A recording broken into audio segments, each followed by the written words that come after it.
Right, we are back with Stuart. Stuart, how are you doing on this Sunday evening, mate? I'm all good, mate. I'm all good. Another 3 points in the bag, so I'm quite, I'm So quite. we'll get on that straight away then. So 4 games on the bounce at home, uh, Yep. 5 games won, and 6 unbeaten. Uh, Coming into some great form towards the end of the season, mate. Yeah. Do you know what?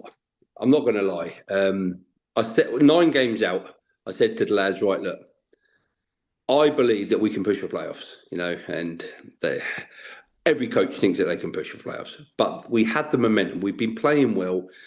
All the top teams, apart from Silby, we're taking points off. So I thought to myself, do you know what? Why not? Let's go for it. Let's give it what we know we can give. Against Buckingham, really tough game against Buckingham. They're an organised bunch. We should have seen the game out second half. We miss a pen, but a 1-1 draw just set us up. And then the teams from there on in, I set my target at 24 points. We're 15 points into that, so we've got 9 to go, and the lads have delivered, albeit against Raunds. Wow. I think you'll see my celebration in the video, and I don't normally celebrate like that, so I probably do owe an apology to the 2 Raunds managers, because I just run on the pitch. He was just unreal. I mean, Ethan Clark has been outstanding for us all season, and he stepped in as captain. We'd missed a few chances. We didn't create as many chances as we normally do, which was a little bit of a concern, but it was probably because Sam Moore, our number 9, pulled up within 10 minutes. He's done his hamstring. He's probably out for the season now. Bless him. So we had to adapt, and we had to adapt quite quickly. We created a few chances. Their keeper was off his line quite quick on a few occasions. We had a goal disallowed first half, goal disallowed second half, and you're thinking to yourself, "Oh bloody hell, this just isn't going to work." The goal disallowed in the second half was in the 92nd minute, I think. So of course we're all cheering and thinking it's the winner, and then look across straight away at the linesman. There's no VAR, obviously, so we've looked across at the liner, and there he is waving away like a good enough. Thinking, "Oh bloody hell, what's he seen?" And he's given the offside without looking back on the video, because I haven't downloaded it yet. Without looking back on that, I can't really say, but I can't change his decision. And then a couple of minutes later, the ball's been knocked down to Ethan. He's taken a touch, put it across onto his left peg, and just found the bottom corner. And cue the mentalness. We've just all gone balmy. It's we've been on the receiving end of quite a few late goals. August and September was really, really painful. It hurt. It hurt a lot. When you concede goals that you've played really well in a game, to walk away with nothing, it's football, but it's painful. But yeah, 3 points, lovely. Well, as I say, talking about Ethan, he did have a few chances midweek on Thursday. A few of them were going over, so luckily he found the target this time. How much is it going to be a miss? Obviously, having Sam now, as you say, potentially could be out for the rest of the season. Well, we've got a good squad. We've got a lot of players who have primary and secondary positions, and they're very versatile. Baz, Rakeem, Burford, between them have scored 40 odd plus goals. Mm-hmm.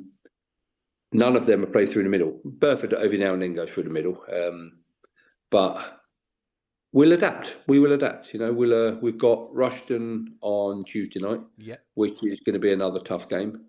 Then we're at home to Letchworth, the last home game of the season, and then we've got Raunds again. So I'm confident that we will create enough chances to win the games. It's just if the lads don't fatigue. It's a big ask. It's a lot to drag out of any kind of player, but listen, momentum's with us now. So all we can do is aim for the maximum of 70 points and see what happens with those around us.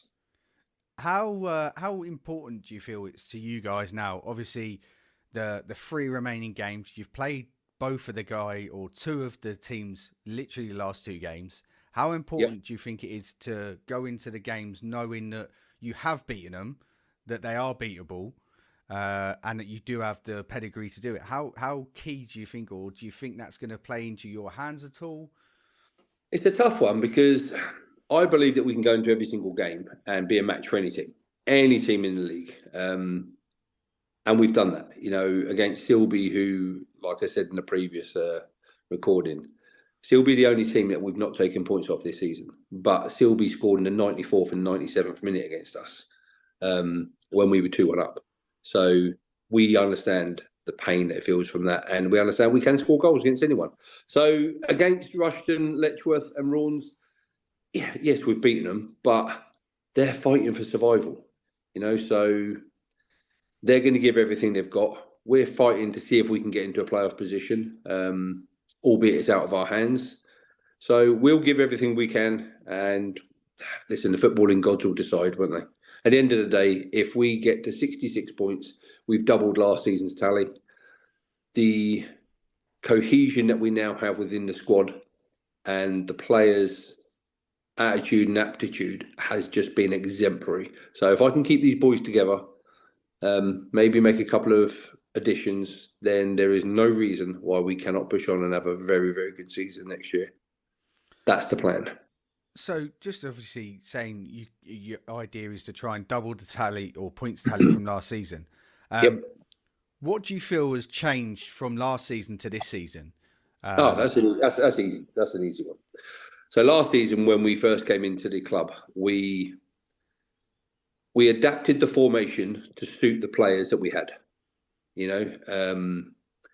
This season we made a stance, myself and Graham, that we know how we want to play. We've got a formation, we've got a style of play, a system that works for us, and that's how we want to play. That's what we was implementing. Now, August and September, we went through lots of games where we was more than capable of winning them, but would come away with no points. Then we beat Moulton at home, and within the same week, no disrespect to Huntington, we went to their ground and lost 2-1. Then we had Leighton Dev at our place and we lost 1-0. And I got the lads together on the sideline and I said, boys, listen, come on. This isn't an ability issue now. This is a mental issue. You are more than capable of beating a top team like Moulton, and then within the same week or within 2 weeks, you've lost to two teams that you should be beating or at least competing. And to be honest, I don't know, maybe something just clicked with them because they just took it on board. And then October, November, December, they were just outstanding. Like, just brilliant. I think we won Team of the Month in October. Pretty sure we did. I'll have to double check. And then obviously January, we've come back in. Couple of stop-start games. Few decisions that I don't want to go over with refs at one game, which was just horrific. And then, we've got into the business end of the season. We've set the lads a target, and they're delivering so far. 9 points to go, and if they hit those 9 points, then they've done all that we could ask from them. And what more as a coach can you ask? What more can you expect? You set it out for them, and if they deliver on it, and all the way through, we have fun, we have banter, we have a laugh and a crack, and that's really, really important. Some of their choices of music in the changing room is terrible. Oh my God! And Graham's got some choices of music. I'm like, oh God, it's like stepping back in time. But listen, it's all good fun, and we brought Matt on board. Matt Fisher came on board with us, and he's a character. He's a proper character. But a good lad, good, helps out with the coaching side of all of us, and the lads have really, really responded well to him, and they've always had Omar with us, so we've got a good coaching team. The club themselves are looking to push forward with the fencing, the dugouts. Then they're going to look to putting the changing rooms centre of the pitch. So I think next season maybe a little bit of an upheaval for the first few games. I think we'll have to play the first 5 or 6 away from home. But let's get the season out of the way first. Let's get done what we've got to get done and see if we can finish on 70 points. If anyone else slips up, well, Whitworth I was Go going to on, say, sorry. Whitworth have got to play. Oh no, not Whitworth. Sorry, Wellingborough have got to play Ampthill, don't they? So So that, Whitworth have got Leighton Dev, yep. Buckingham, and Amptill. So there's a potential banana skin there, one or two. Amptill have got. Let me refresh my memory here. I should be able to know this. I can tell you because I'm on the page now. Ampthill have got Royston under 23s, Oh Huntingdon, yeah, uh, yeah. Royston, Win, Huntingdon. Winslow, Will, Yeah, Wellingborough, and they've got North Hearts Checkers. Last game of the season. yeah. Chenix. Yeah, sorry, Chenix, yeah. Well, Chenix have just won the league convincingly, and Yeah, rightly so. You know, they've been the standout team all season, and well done to them. You know, congrats. So I messaged them last night. Yeah, they've been the standout team from start to finish. The rest of us, now I look at it and I think to myself, had we have had a better August and September, we would be right up there, like proper up there. But we're not. So, you know, we know our level, we know where we're trying to get to. Like I said last year, 33 points minus whatever it was, goal deficit. This year, we're on 61 points currently with a plus of 29, nine points to play for. We'll see. We'll see where we end up. But it's definitely moving in the right direction. I mean, I've had coaches from the playoff rivals messaging me saying, "Yeah, it's all going in the right direction." You know, hopefully we'll see you in the playoffs. If we get there, we get there. If we don't, then we look forward to next year, don't we? definitely, mate. Right, well, I'm going to let you go this evening. I will see your beautiful face on Tuesday for a fun-filled away match. Are you coming? Are you? Yes, I am. I'm coming with Tommy. So Nice. I will be there. But good luck. We'll get the video out for the game Saturday as soon as we've got it ready. So there's a lot of stuff coming to the YouTube channel for Langford, and hopefully it's just going to get better and better, mate. Yeah, top man. Let's see if we can get as many viewers as we can.